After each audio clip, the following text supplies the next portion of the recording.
Welcome to 502 Conversations. I'm Brian Kirby, and my guest today is another Brian, well known in Boston and around the world actually, Brian O'Donovan. Thank you for coming today. Great to be here with you, Brian. I hope you'll say that when you leave. And I'm sure I will. I'm impressed by the studios already. You guys have a great setup here. Oh, thanks. And this is a conversation, so if you say something I need clarification on, I may interrupt. So I'm not being rude, I'm just seeking clarification. Sounds good to me. If you say something astounding, I may also gasp and ask for I come from a family of 9, so you can imagine the amount of interrupting that went on over the dinner table. Well, I'm going to get to that, and you have quite a bio. So if you don't mind, I'm going to read it because it's important, I think, to get this information out there. Okay. And I don't have the whole thing, but I couldn't possibly memorize it. But I would like to just speak about it because there's a lot of stuff here people may not know about you. And then we'll start the conversation.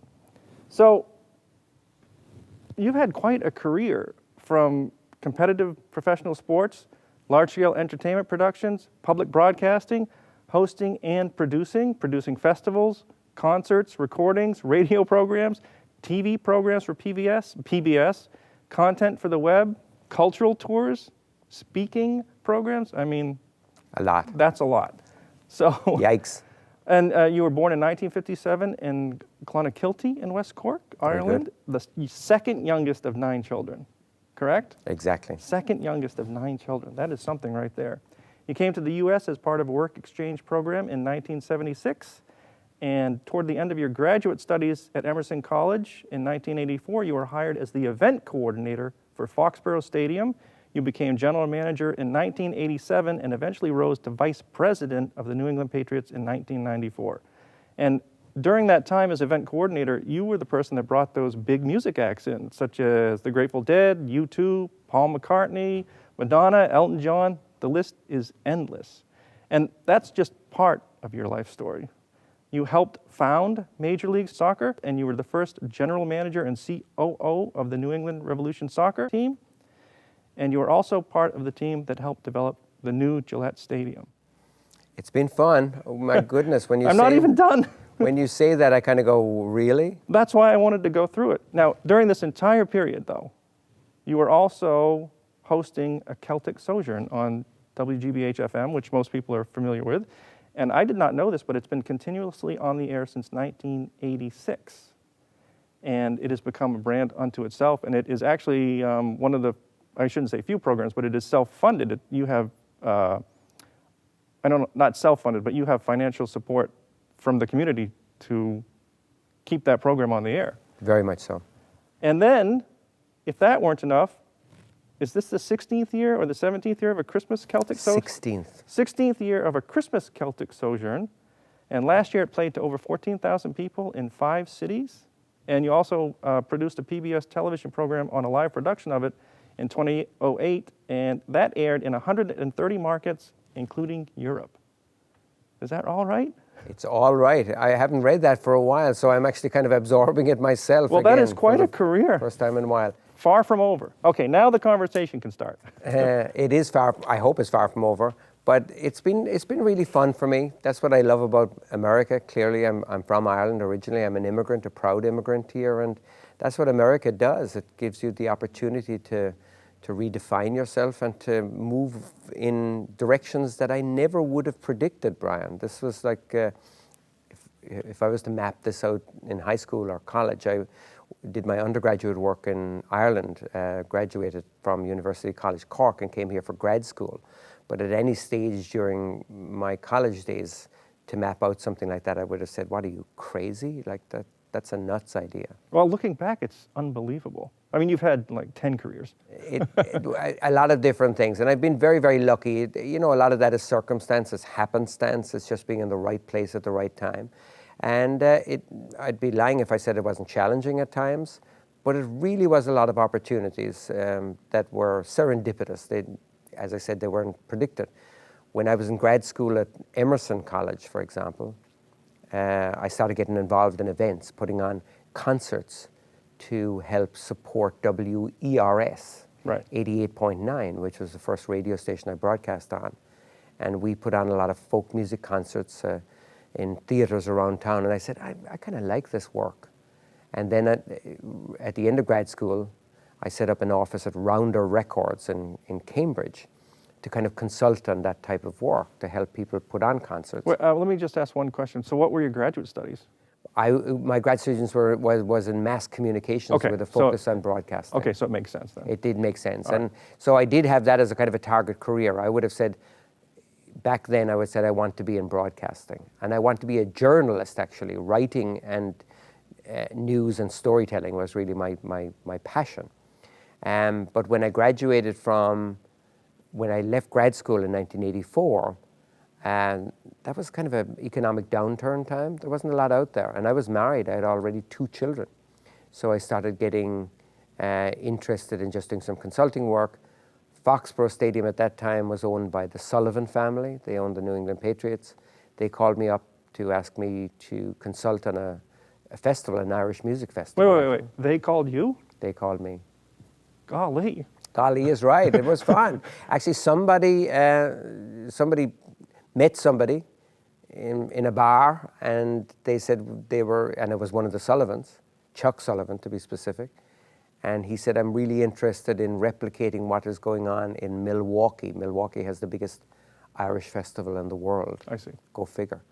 And he said, how can we replicate that in Boston? And to make a long story short, my friend said, you've got to talk to this then young man, Brian O'Donovan. He'll help you get it going. And I did. And that's really what happened from there, from 1984 on. A series of events. The Sullivans and the stadium liked my work, and they brought me on board full-time to coordinate events largely for that stadium. And let me ask a question about, let me back way up, because I can't get over this second of 9 children. Can we back up a little bit more even? So, yeah. Second of 9 children, and what's the town? Clonakilty it's called. It's in West Cork. And was it a rural farming thing? If you imagine this is a map of Ireland, generally a map of Ireland is like this. So Dublin is over here, Brian. Shannon is over here, Belfast up in the north. I'm down here on the bottom left. It's called West Cork. And it's a small little community of about 3,500 people, really very beautiful, right on the coast. And that's where I grew up. My dad was a butcher. I like to say my mother was a professional martyr. Oh. Because that's what she called herself. And they raised 9 kids right in the middle of the town, a town bustling, teeming with children. It was really kind of an idyllic growing up. At a time when Ireland was still fairly economically challenged. There wasn't much going on in terms of anything that would bring us into the 20th century. It was fairly backward and grey at that time. But of course, being in the town and surrounded by other large families, we made our own fun. And as I look back at it, it was a pretty idyllic childhood. So your father was a butcher, and it was generally rural. So 3,500 people right on the coast. Right on the coast and serving a big rural community, a farming community really, with this little market town in the middle of it, which is very, very cute. To this day, it's a beautiful place. And the structure of the town, you mentioned it was teeming with children. So was it one of these communities where you're kind of all looking out for each other? I mean, so you had 9, I just can't get over that. 9, yeah.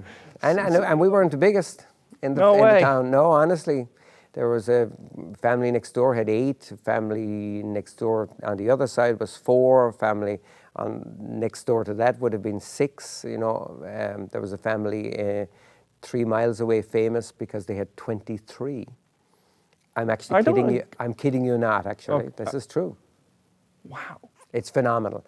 And again, it's, old Catholic Ireland. Go forth and procreate, essentially. So they took it seriously. They took it very seriously, and there was also there wasn't much television in those days, so the activity was definitely around creating children. So it was a fun time. But the difference between now and then in terms of living and lifestyle was that we all lived above our businesses. That was the system. Oh, so you lived above the butcher shop? Above the butcher shop. My dad would go to work just downstairs, and there was a kitchen in the back of it, and we would all be fed there, and the in and out of the house was through the butcher shop. But it made perfect sense. In fact, today it makes environmental sense. If you lived where your business is, how great is that for your carbon footprint and for socialization and for having grandparents in your lives and the rest of the community? That's literally where it takes a village to look after the kids, and that's what I grew up in. No, and it makes a lot of sense in that scenario. It'd be difficult, you know, if you work downtown Boston, you definitely would not want, I mean, it's bad enough with cell phones and email, and your employer can get you anytime. But I understand what you're saying, because I remember I used to spend a lot of time with my grandparents in Maine, and we had an egg man, right? He would come with Deliver. egg. Yeah, right. We had a milkman, and they would sit and chat. Absolutely. The mailman would come in and everybody would know everybody. Right, and I miss it, but I understand modernity. I do as well, but I do think actually some of the elements are going back to that. You know, you look at kids, young people these days getting married and having kids who are remaining urban for the first time that I've witnessed. Like it was in our case, we would, you know, have an apartment in Cambridge or Boston. And then when we had kids and the kids got a little older, we always thought about moving to the suburbs. And we did. In our case, we moved to Dedham, to the Riverdale segment of Dedham for our first house. It was a great school system. And how long ago was that, just may I? 1985. And you stayed until? 1989. Okay, we short moved term. to a bigger house in Newton. Okay. And the only reason was that we just needed a bigger house because we had 4 children at that stage. And but it was great. But I'm noticing now, I live in Cambridge now, we've done the opposite. We've downsized having grown kids and moved to, I live very near Harvard Square. But I notice families around there because we've got a grandchild, so we're regularly in the playground now with a grandchild, so we get to talk to people who've got kids. And they are urban families. They are living in Cambridge. And I often ask them, do you intend to move? And they go, no, we're dedicated to staying here. The same, I've got 3 kids that live in Brooklyn. And in the same set of circumstances, a lot of Brooklyn is teeming with young families who are committed to staying in Brooklyn. So the neighborhood is coming back. I don't mean it like that. What I mean is the neighborhood feeling, the idea of a neighborhood. Absolutely. I mean, everything's a neighborhood, but now I mean people that know each other and there's a corner market. And being urban, exactly. You know, not having cars, driving around in, you know, Uber, Lyft, public transport, subways, that's becoming a normal way. You know, cities are safer. Let's be realistic about it. And school systems are improving as these young people are staying involved because they're what will make those school systems better. And you said 3 of your children live in Brooklyn. They do. How did that happen, if I may? Well, I tell you, if you go around Boston, I bet if you went around Dedham or Newton or Needham, you would find a lot of people who've got kids who live in Brooklyn. Brooklyn is a mecca really for kids in their 20s and 30s. Amazing. It's just an amazing place. It's vibrant. It's incredibly expensive. Oh, wow. But it's absolutely beautiful and safe and happening. You know, hip bars, restaurants. The park, Prospect Park, is absolutely gorgeous. So what's the term, gentrified? It's gentrifying dramatically, which has its serious downsides for resident populations. But just visually and from a safety standpoint and from a quality of life standpoint, it's absolutely phenomenal. And we're looking back sort of with rose-colored glasses to our childhood, and then there's a time we skipped over there. The 70s and 80s weren't that safe in the cities, and now it's all coming back, even in Brooklyn and Cambridge. And absolutely, Cambridge, Boston, Dorchester, Southie. I mean, you know, the Southie of the late Whitey Bulger is not the Southie of today. You know, it's a different place completely. And again, what I'm impressed with and just really fascinated with is not just that it's being gentrified and occupied by young 20-somethings, 30-somethings without kids, but it's being occupied by them with kids and remaining as part of that urban fabric. And so they're committed to it, as you said. Absolutely, and that'll change everything. Let's get back to you and your career now. So when you were in Ireland and you went to university in Ireland, what was the impetus to move? Was it graduate school to move to the United States? Did you just want to, because we're talking late 70s, right? We're talking mid-70s. So you're in Ireland. What's the buzz about Ireland and economic growth versus the United States? I mean, was this just everybody wanted to come here? I mean, I've always been here, so I don't know. It's a very good question, and I think it's almost a cultural impetus, and I'll go into that in some detail because we were really the first generation to kind of break from the old Ireland, which was very nationalistic Republican, very much based on the politics of the old Ireland, which traces their provenance to, let's say, 1922, when Ireland got independence from Britain for the first time. It was very Catholic, and it was very conservative. We, as a generation, and my older siblings, were growing up watching what was happening in France, in London, in New York, at Woodstock, in my case, in the late 60s. So rock and roll, really, and the rock and roll culture of freedom and hippies was immediately visually very attractive to us. And so we were either looking to going to England or going to America. And so that was always kind of a cultural ambition of mine. And in 1976, in my first year in university, it was the bicentennial of the revolution here, 1776. So there was a lot of encouragement to come for students, a whole program to come in an exchange program. Oh, no. For summer work. So 76, I came here to Point Pleasant Beach, New Jersey, and drove a little kiddie train around a kiddie park, basically, on the beach. But I fell in love with America at that stage, Brian. I really just fell in love with the freedom and the possibilities of it, and the difference. It was so different than what I grew up with. Well, yeah, you're coming from 3,500 living over the butcher shop to New Jersey, which is quite a jump. And also, I'd be remiss if I didn't point out I'm coming from a very restrictive, conservative, Catholic-dominated country. So all the mores were around that, all of the socialization was around that. We were looked at as kind of like a real hippie generation. And you're 19. And I'm 19 at this stage, exactly. In fact, I turned 19 that year. There's a wonderful movie called Dazed and Confused, and my kids loved it. And it's about a night, actually, I think in Jersey. And I always look at it, and they really got into it. And I look at that movie and I say, that was my 1976. It actually perfectly captures it. Seriously, it was, everything that we wanted. Drinking age was 18. Yeah, okay. Yeah, 70s, right. Yeah, you had access to marijuana when you wanted it. The girls were a little bit more friendly than they were in Ireland at that time. They were less restricted. They were convent girls. So we thought we had come to the promised land, and in many ways we had. Yeah, or the opposite.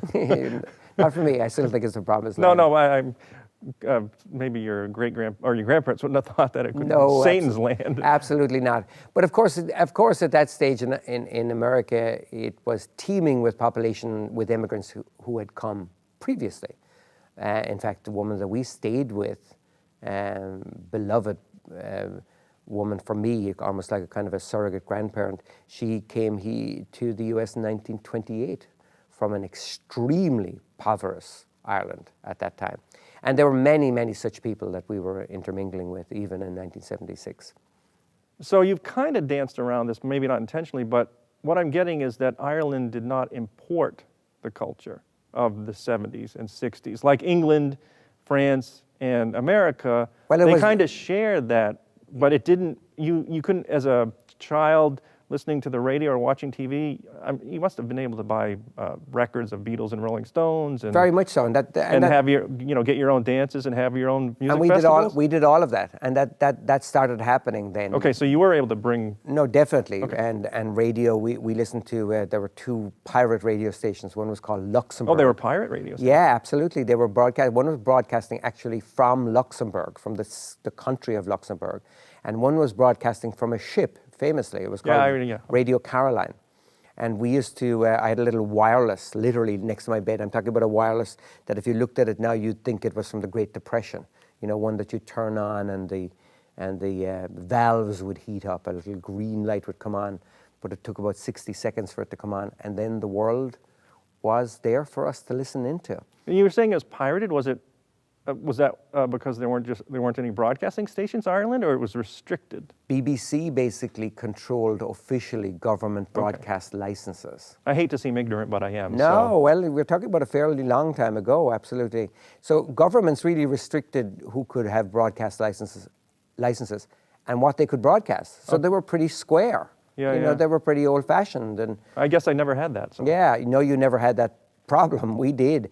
So we had to go elsewhere for our music, and these were underground stations. They were called underground stations. So in some ways it was really fun because we were kind of doing something a little surreptitious. But I don't want to give the wrong impression. It wasn't like Eastern Europe where we were restricted. It was just the general palette of the town was a little grey, and we saw ourselves as being more veering towards the liberation that was the rock and roll generation of the Stones, or here again looking towards Woodstock, of Crosby, Stills and Nash and the Who and everything else that came along with it. Well, let's talk more about the music end of it. And before we get to the 80s and whatnot, growing up I've had some Irish musicians on and some Colombian musicians, and they seem to have a common thread where music's a big part of the family. I had this Colombian group in, and one of the musicians told me every house has a cuatro hanging in it, which is kind of a big ukulele. Absolutely. And then I had Katie McDee on for a music show, and she talked about these music festivals, and everybody participates. So growing up as a child, before you get to the late 60s and the rock and roll, was music just part of your family and the culture? Did everybody sing? Very much so. I mean, I think the presence of music in Ireland is a dominant one. And it largely comes from a natural kind of a source. It's just a way of entertaining each other, telling stories, singing songs about great heroes in battle, lost love, emigration. True folk music, exactly. But it was comfortably blended in with everything else that was going. Even Johnny Cash was popular, for example. Our country music was popular in Ireland because it has a kind of a root there.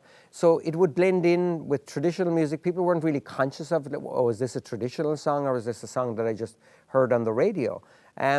So that's what I grew up with. And it was a form of entertainment. We would gather and sing for each other because there was really nothing else to do. But I didn't think of that as a deprivation. It was just what we did. So our Christmas nights, our birthdays, holidays, whenever we would gather, would be around music in my house. Interestingly though, Brian, traditional Irish music came with some baggage for me and for us, for our generation who are looking to America and the US for kind of liberation and a kind of a ticket to become part of a world youth culture. Traditional Irish music was very kind of grabbed by conservative forces. People who were Catholic dominance cannot be overestimated, in my opinion. It was a society that was very dominated by the Catholic Church, even to the point back in the 40s and 50s where the Catholic Church would have frowned on dances. Yeah, okay. Of course. Because it was a source of sin, of temptation. So traditional music was in that camp. It was conservative, and again, I'll use the term square to us. It was just not interesting. It wasn't hip. It wasn't progressive. Interestingly, down the line, given my career now with traditional music, it was a group that projected a rock and roll image that actually got me into traditional music. A group called Planxty, who came to a festival in the town in 1970, I want to say, 70 or 71. And these guys were long-haired, torn jeans, kind of rock and roll hippies, but they were playing bouzouki and mandolin and uilleann pipes, the distinct Irish form of the pipes, and guitars and singing Irish folk songs. And they would project as a kind of a rock band. They were a progressive folk band. But suddenly, my ears perked up, and so did the ears and the sensibilities of many in my generation. And suddenly what was underneath our feet or around us all the time suddenly became much more interesting because of the image and the style in which it was played. You mentioned something interesting about the Catholic, the atmosphere holding sway over the music of the times. I can't quote you anything specific, but I must say some of the folk music, those tales are not, they're kind of dark, some of them. So they are very much so, but it was. It's not the message. It was that's what I'm trying to understand. Socialization, basically. Okay, so telling a dark story is okay. Fine. No, absolutely, and there are. I mean, Oh yeah, I mean. But a lot of that music and a lot of Irish culture would have come from almost a pre-Christian and a pre-Catholic domination. The kind of Okay. The dominance of the Catholic Church really came in two phases. One was after the Great Famine in the 1840s, which was so devastating that religiosity kind of grabbed a hold. That regularly happens today if there's a disaster. Yeah. Religiosity will be a kind of a finger wag. Look, this is what will happen. You better kind of listen to us. And then the second phase of it, which was probably more important to my growing up and my parents growing up, was the independence of 1921 and 22. After all was said and done, there was a terrible civil war after that independence, which was fought over the treaty, which basically gave the 6 counties of Northern Ireland to the UK, a bone of contention to this very day. But in terms of the Catholicism, both of the political parties were in cahoots with the Catholic Church, and that really came to dominate the society that I was born into. Yeah, and that's happened historically, governments being in cahoots, not only with the Catholic Church, but with the church, because it helps to control the people. 100%, and that's exactly what it was. It was a system of control, and a lot of those politicians around the 1920s saw Ireland as a very kind of almost through nostalgic lenses. They saw it as rural, very Catholic, very conservative, and that's the type of society they tried to implement. All right, let's now fast forward a little bit. So the music, this is, you've already sort of answered this question because you were talking about the Rolling Stones and Woodstock, and I was thinking, well, how do you get from that to a Celtic Sojourn? Because that's almost like, not a backlash, but an homage to the traditional music. Now, before we go too much into it, you can talk about Celtic Sojourn, but you do feature traditional sounds and modern renditions. Very much so. And have you always done that? Pretty much. I mean, my taste in music is very, very eclectic, and I've always believed that music is, especially traditional music forms, are not archival. They're not something to be taken out of a dusty drawer and looked at bemusedly. They're living, breathing things. They're vital and vibrant. In the case of traditional Irish music, it has a very authentic root, obviously, but it is vibrant and vital, and in the hands of great players who are exposed to other types of music, it soars. It has the confidence to soar in other directions. So I regularly call it, Brian, the roots and branches of Celtic music, and that's really what guides me in my programming. I started a Celtic Sojourn back in 1986. Okay, yeah, let's talk about that. With WGBH, but previous to that, I had broadcast on WERS on 88.9. But it wasn't a Celtic Sojourn? It was called Folk Music of Ireland and the British Isles. Okay. What it was called. Same type of program. And that would have been from 82 to 84. And that really gave me a taste for radio. And I really, really enjoyed the idea of being the messenger, the curator. Essentially, my style of broadcasting is to have you sitting with me here or coming to my house for a cup of tea or a beer, and me saying to you, Brian, I bought this great album the other day. Let me put it on for you. Listen to this guitar riff. Listen to this. Listen to what they do with this traditional. Because you do speak about the music. I do. You don't just you talk about what's happening in it. Listen for this, listen to that. Absolutely. I try to invite people in, and I try to assume that they don't know this music intimately. It's not for aficionados. It's not for experts. Of course, there are experts who listen to me, and believe me, contradict me at times. You don't get away with much on GBH. But generally, it's to say, hey, just stay with me for as long as you can. I think you're going to hear something interesting. That's really the guiding force. And you were, when you started this, you were that's one of those serendipitous times, right? Because you were in a great market for that, I assume. Yeah, I was in a great market for it. Yeah, you know, it's a good folk market.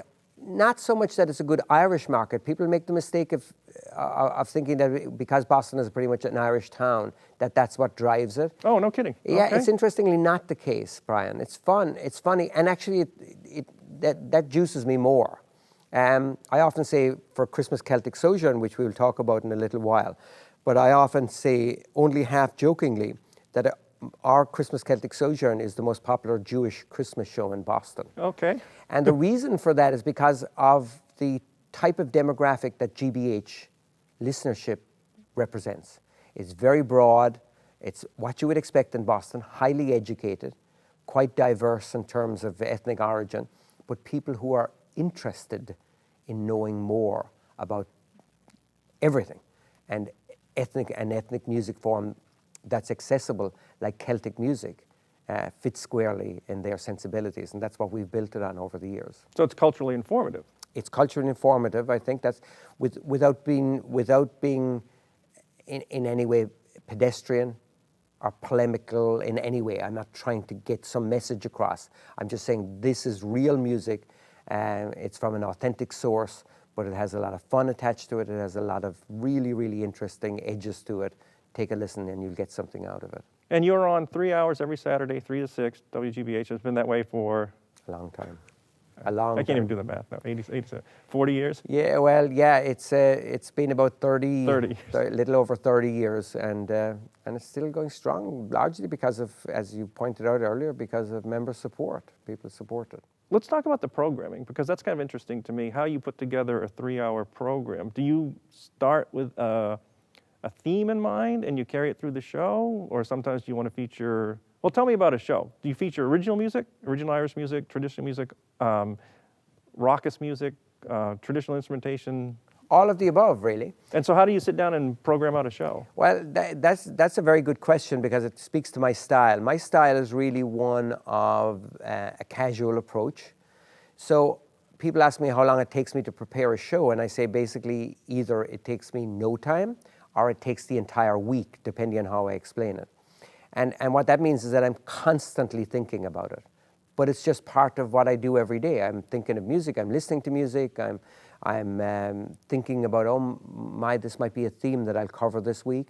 But I'll only come up with those as notional ideas. Like I'll say, okay, somebody's coming to town, I'm going to do a little feature on their music because they're playing in a theatre in Somerville.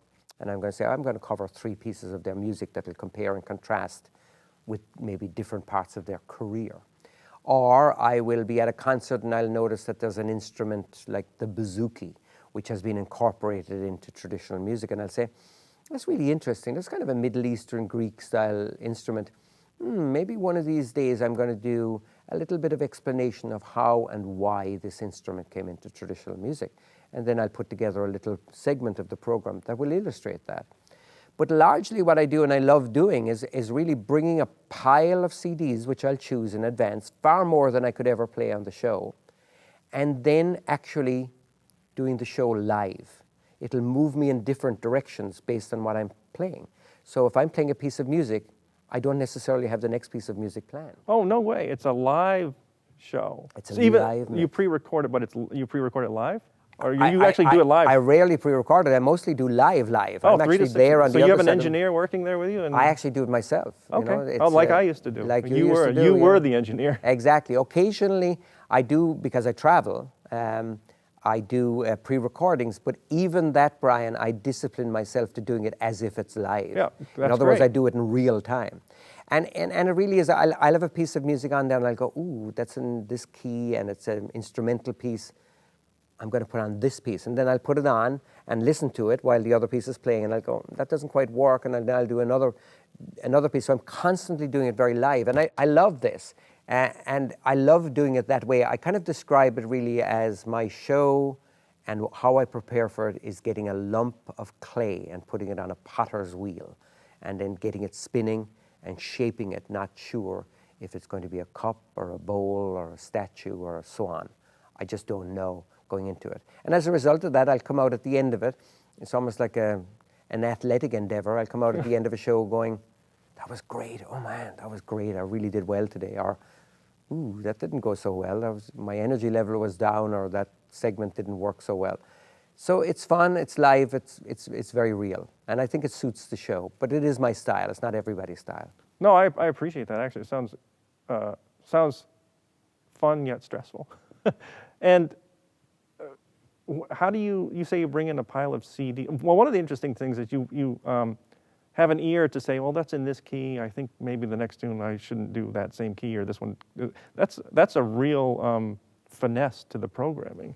I guess I say that, in all humility. I suppose I've got a fairly, and again, I'm saying this, so I'm conscious of how this can sound off, but I've got a fairly encyclopedic knowledge of the music and what's out there, and I'm constantly listening. People send me music all the time. Well, that's how do you choose the music? So no, let's go into that. Go on. And people will send me music all the time. They'll send it by digital. They'll send physical CDs. Yeah, exactly, because they want it played. They want ears to hear what they're producing. Okay, so musicians and bands will send you material. Absolutely, musicians, bands, record labels. Somebody who's putting on a concert will send me the CD of that person in the hopes that I will play something to give them a little bit of publicity. Since we're in public broadcasting, we're non-commercial, so I'm always conscious as well of encouraging people to go see this music live. And I think what I would say about my program is that it is a curated collection of interesting pieces, but it's a second best to seeing this music live. Live music to me is the way it needs to be communicated. And I know for myself, even with an eclectic taste, I don't listen to a lot of, let's say, contemporary jazz. I don't listen in my car to contemporary jazz. I don't listen in my headphones.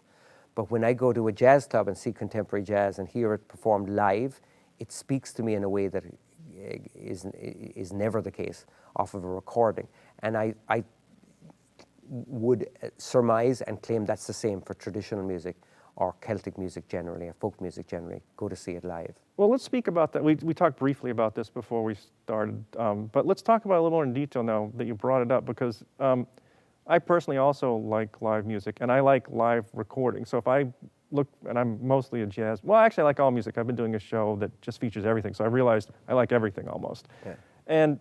But one thing I do like is if I buy a CD or something, I much prefer a live recording. Even though I know it's been post-mixed, there's just an energy that I don't think you get in the studio.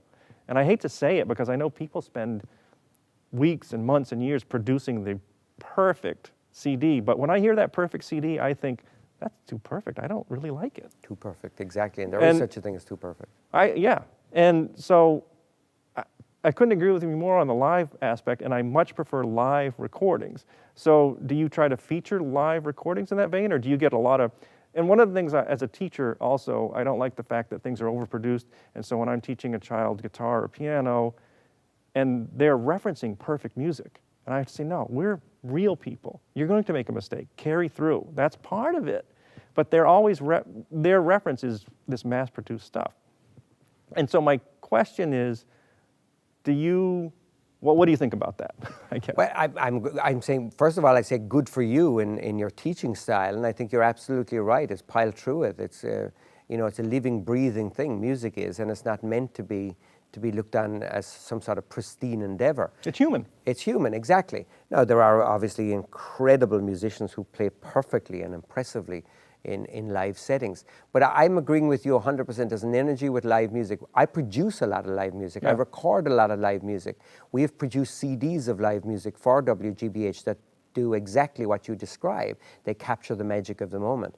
We produce a lot of live concerts and record them. I produce what is almost a weekly traditional Irish music concert at the back room of the Burn in Davis Square. We record those, and we've released our first CD a couple of years ago of what we hope will be a whole series, capturing the magic of that little club on any given night. So there is a magic element to live, whatever the genre, jazz, rock, classical music, other forms of ethnic music from around the world. When you hear it performed live, there's a magic to it that you can't replicate with a studio recording. And speaking of live music, as if you didn't have enough to do, 16 years ago you started a Christmas Celtic Sojourn, which is a live production. All right, at what point did you say, I'm not busy enough, I think I should do something else? And not only am I going to do something else, it's going to be live with a lot of elements, and then it's just going to build, and it's incredible. There was a few things leading into that. One was my experience with producing live concerts. My career at that stage was very much wrapped up in large-scale rock and roll events through my work with the Patriots and Foxboro Stadium and eventually Gillette Stadium. And we did an international rock and roll production as well. So I had certain skill sets in putting those things together. But artistically, my sensibility was around the radio program that I did, which largely is a variety show. Okay. It's very varied. It goes, if you listen to one segment and then come back an hour later, you'll say, is this the same show? It's so different in its style of music, etc. And I've always loved that idea, the old-fashioned variety show. I'm a big fan of vaudeville, for example, and I studied that whole sensibility back in the early teens and 20s up through the 30s and Tin Pan Alley. I am fascinated with that and always have been. When I put together a Christmas Celtic Sojourn, I was asked to do it for a national public radio audience. And for many years, I put together a 1-hour program that blended together the kind of heart and soul of Christmas. And was this the radio show, or this was the Radio live? show. So we're not at the live show yet. We're not at the live show yet. So you were already doing like a Christmas special. Exactly. It was being Radio broadcast show. nationally on national public radio, many stations across the country.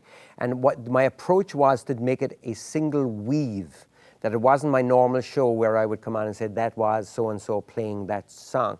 It was basically a single piece that blended poetry, other types of spoken word, music, sentimental songs, and songs that were recognizable as Christmas songs. And I did that for a number of years, and I really liked putting those things together. They each had their own personality. And I said, let me take that concept and see if I can translate it to the stage.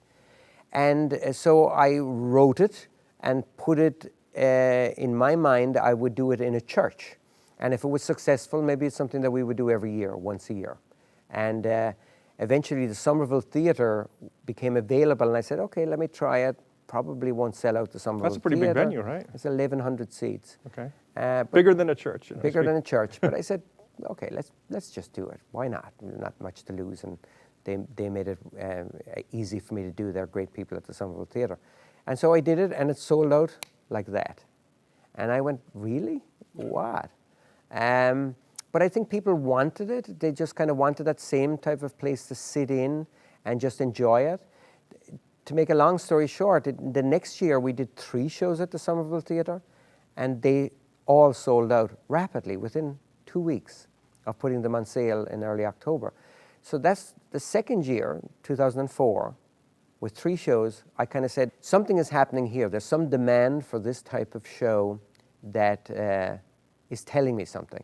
And the Cutler Majestic Theatre, luckily, had just stopped a production of A Christmas Carol that was put on by a theatre group from Rhode Island.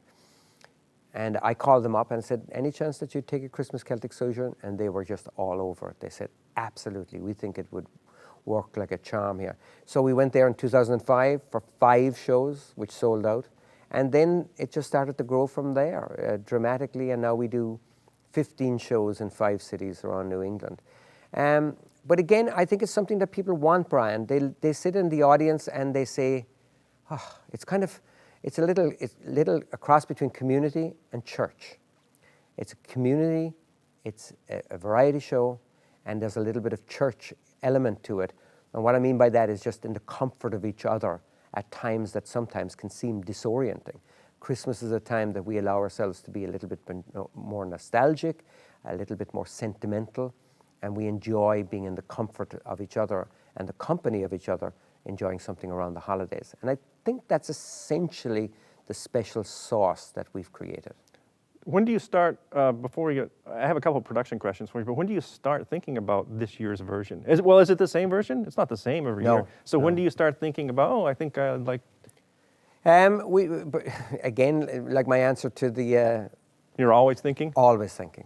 I really am. And then always, you file it away? Exactly. I think, oh my God, this segment would really work for a Christmas Celtic Sojourn, but we're all set for this year, so let's think about it for next year. It follows a little bit of a template we've learned over the years what works for us. So there are certain things that are always the same, because holidays are about ritual and revisiting traditions. People get a comfort out of that. It's like a pulse check. They kind of go, oh, we always did this. How many of those do we have in our own lives where we say, oh, when I was growing up, Christmas, my dad always read a story on Christmas Eve. And those types of assurances that something is the same tend to be encouraging and positive. And so we have elements like that in the show. But then the body of it is different artists, different approaches, and we put it together like that, and I'm constantly thinking every year. This year, for example, we'll come up with a little central theme for the show. My mom died 2 years ago, October, and I had a grandchild in last year. So last year's theme was about death and renewal, and the nostalgia of families and generations moving on, and yet life going ahead. And the juxtaposition was very personal for me. It was my mom's passing at 96, with her 9 children, 26 grandchildren, and by the time she died, 14 great-grandchildren. So there was a kind of a positive cycle of life to be celebrated, and the fact that I had turned 60 and I had my first grandchild.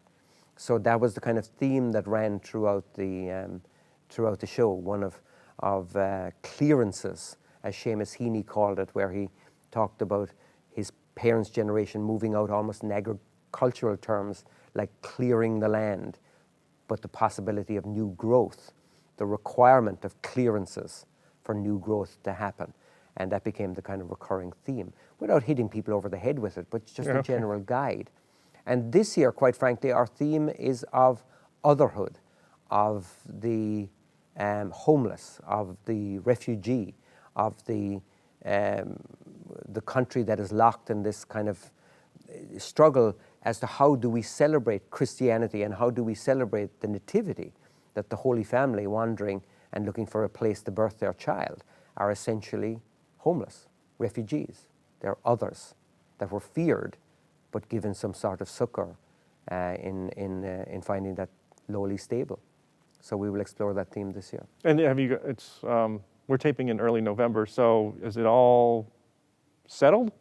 And you're in rehearsal, and we do a lot of these days, because our artists come from around the world, and we have an abundance of it. Like, people laugh at me, they say, you've got to cast 1,000. So I could do it, but any one of them could do the show, but I like to have like 30 people on stage at any given time. But that's my again, my idea is that this is variety, and it's bringing the highest level of touring musicians. This is very, very high level professional musicians who come to us. And I haven't seen the live show. I did see your special, but does the live show flow as seamlessly? So it's one right after the other. So it's wow. So you've really done a lot of production work to make it flow. Absolutely. We write it and I narrate it. I'm the host, if you will. Yeah. Okay. And I host it live. You know what I mean? It's not scripted, but I host it live. So again, I'm inviting you in to our gathering. We see the audience really as part of the production rather than a passive audience. And we see the theater. We see the theater, interestingly, as a character in the play. The theater is very important to me. How that theater is structured, how it looks, how it feels, is an absolute prerequisite. Have you walked into a room and said, you know what, I don't think this is a fit? Absolutely. 100%. No kidding. 100%. Said it's just not going to work. Where you're sitting, I mean, again, going back to that idea of church, it's basically the atmosphere of the building, and the comfort of the chairs, the colors, the lighting. All of the above are part of the production to me, an intrinsic part of the production. We spend a lot of time on visuals and lighting and audio, and actually how we dress. We actually have if you can believe it, we have a wonderful person who's worked with us for the last 15 years, I think. She might have missed the first year. And she's a Russian theatrical dresser, costume designer from New York, who comes to us every year. So that level of detail, it goes down to that level of detail. And then you're bringing this around to every theater you go to. Absolutely. So you're bringing in you make the set. Oh, wow, that's incredible. It's a big set. It's got lights and star drops and Christmas trees and paintings. We even got paintings commissioned that basically are lit in different times of the show to illustrate the atmosphere that we want to indicate or to imbue to the audience. Well, let's talk just a little bit about tradition, because it is a tradition. I mean, you're bringing in traditions. So what have you brought in specifically? I mean, did the other acts or musicians approach you and say, you know, I'd like to kind of work this in? Do you have something? Okay. They do. So do you have a specific tradition? You say, this is my thing. I like to do this poem every year. I like to sing this song. Or yeah, that's a very good question. There are certain always. Like I always say that what I often say is that Christmas is a time of these always. If you're going to have a traditional Christmas show, if you're going to have people come to you and celebrate a tradition with you, you've got to tap into that idea that they're looking for some sort of ritual that they can identify with. So we always, for example, will have a version of O Holy Night. So much so that we've got now 15 unique renditions of O Holy Night, because each of the singers, that's usually the female singer that's with us, will bring their own approach to it, even different verses. And we encourage them to do that, but we will always have an O Holy Night. And it's really fascinating to see the different approaches. We will always have kids. We work with the Harney Academy of Walpole for many, many years now, and the kids will always come in and dance polkas in almost kind of a surprise arrival at the end of Act 1. That indicates the end of Act 1. We take a break afterwards. But it's so cute. You can Polka. A polka, exactly. And the polkas are traditional Irish tunes. But actually, you'll be interested in this as a musician, some Christmas songs work as polkas. Okay. You know, da da da da da da da da da da da da da da da da. That's polka. I didn't know that. Da da da da da da da da. So da. there's a beat there looking There's to a beat dance there. to. It's exactly polka. It's same as German polka, same as Irish polka. Oh, okay. You can dance to that. Like, you know how people dance polka at German festivals? You can dance to those tunes. So we do a very cute little medley with these adorable children who are brilliant dancers. Wow. From the Harney Academy of Irish Dance in Walpole. So those types of traditions are there. We sing a nostalgic version of Silent Night, or when a Scottish singer is with us, which is the case this year, we often do the original version of Auld Lang Syne, again, where people join hands and sing along, allowing themselves that little moment of sentimentality that perhaps they wouldn't do in other productions or other times of the year. So we play on that and we play with it, and we do it in a fairly casual, genuine, I suppose, affable way for me. I actually write what's called a West Cork Christmas, which emulates something that I grew up listening to, and that was Dylan Thomas. The great Welsh poet Dylan Thomas wrote a wonderful account of his child's Christmas in Wales. So I reflect that, and it's called a West Cork Christmas. And I talk about various aspects of my growing up, and I read a story every year, a different story. So back to the, I guess I'll call it the architecture of the building. You want the audience to kind of feel like it's a living room, and so that you don't want the stage too high, you don't want to be too far back, you don't want to be too, I guess the word would be modern, I hate to say it, but. Yeah, modern is one thing. I don't want it to be cold. That's much better. I want it to be reflective of the theatre experience. This is a theatre experience. If you look at my audiences, it's really fun to watch because they come dressed for a theatre experience. It's not a folk concert they're coming for. Not even the audience, a lot of the audience I would never see at a bluegrass show or even a traditional Irish show. They're coming for a Christmas show, a Christmas experience around Irish, Scottish sensibilities around the holidays. That's essentially the value proposition. And when I see the audience, they're actually kind of dressed as if they're coming to downtown for their Christmas occasion. Oh, great. And we happen to be in the middle of it. So they dress up their kids. Absolutely. And they come as a family. And yes. Wow. Interestingly, the matinees for us, the ones at 3 o'clock on Saturdays and 1 o'clock on Sundays, are the ones that you can't get tickets for. They just go immediately, because I reckoned a number of years ago, as people are going to brunch or they're going to dinner afterwards, and it's their Christmas outing. They'll walk around the Common and see the lights. They'll go to Macy's or Downtown Crossing. They'll do old-fashioned things as their trip into the city. It's just that we happen to be part of the Christmas. That must be trip. some incredible feeling for you.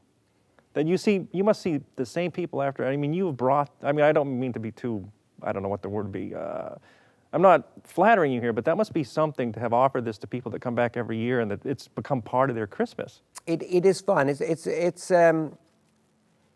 encouraging, let's say, and it is uplifting to me and to everybody on the stage.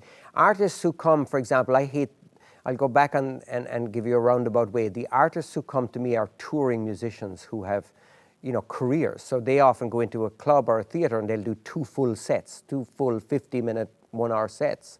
And they come to me, and I hate the first day of rehearsal, because I'm saying to them, they're saying, how many, they know this already, but how many pieces do we have? And I'll say, 1. Everything else is collaborative. And they go, really? And then eventually they get into what the show is about, and they will say at the end of it they've never imagine being involved in such a thing. And can we come back next year? And can we come back next year or a future year? Because they've received that. I mean, musicians want to give. That's what art is about. Live performance is about giving something. And they feel, I think, almost universally at the end of this, that they've given something special to the 14,000 people plus who have showed up to be a part of it. Wow. Amazing. It's a privilege. I mean, it really is a privilege, Brian. It's not something I take for granted. And literally I say to myself, my role in it, and I take this very seriously, and I'm very grateful to have it, is as a messenger. I'm a messenger and a curator, and I've got the ability to put extraordinary musicians in front of large numbers of people who otherwise wouldn't get to experience them. Celtic Sojourn, a Christmas Celtic Sojourn. We didn't even talk about a series that you produce, Front Row Boston. You do a lot of those, which is an amazing... I'm part of a team that produces Okay, it. so you're part of... Have you seen that? Oh, I've seen it, and I've volunteered for a few of them, and that... I think I might have seen you as a volunteer. Yeah, that's where we first met. Yeah, that's where we first met. That's right, yeah. No, I'm sorry to be spaced out in that. No, that's okay. That's right. But it's all original music, right? Yeah. I mean, it's all original music to the bands that are playing there. I'm not saying they don't do a cover here and there, but it is pretty much that. And again, you didn't have enough going on? It's a great feature for bands, though. I really appreciate that. Well, it's a high-quality production. You get it, yeah. You get it, what it's trying to do. Oh, totally. It's something that I've always wanted, and there's some great people. Greg Shea in the building as well has been doing it for ages, out and about. And I said, I've particularly loved that room. Talk about a room. Fraser. Yeah. No, it's the opposite of a theater. It's not a lush, plush. You're in chairs on the floor. Yeah, but it's gorgeous. It's acoustically a beautiful theater. And since GBH is a public, I often say, Brian, that WGBH, we who work at WGBH, are simply keepers of a public trust. WGBH has belonged to the people, and we kind of are, as I said, we're curators in that. So using facilities that we have to invite people in to convene in an invitational, informal way is really what excites me personally. And Front Row Boston is just another extension of that, along with the other things that I love to do. I love art, and I love anything that allows me to push people to open themselves to artistic endeavor is something that I will do forever. I never intend, I'm not the retiring type. I want to do that literally forever. And luckily I've been able to do it, and GBH has been a great bully pulpit to have up to this point. Brian O'Donovan, I thank you so much for being on 502 Conversations. I'm Brian Kirby from 502 Conversations. My guest today has been Brian O'Donovan. Thank you so much for being here. I greatly enjoyed the conversation. Me too. Oh, great. Thanks, Thank Brian. you. You're welcome.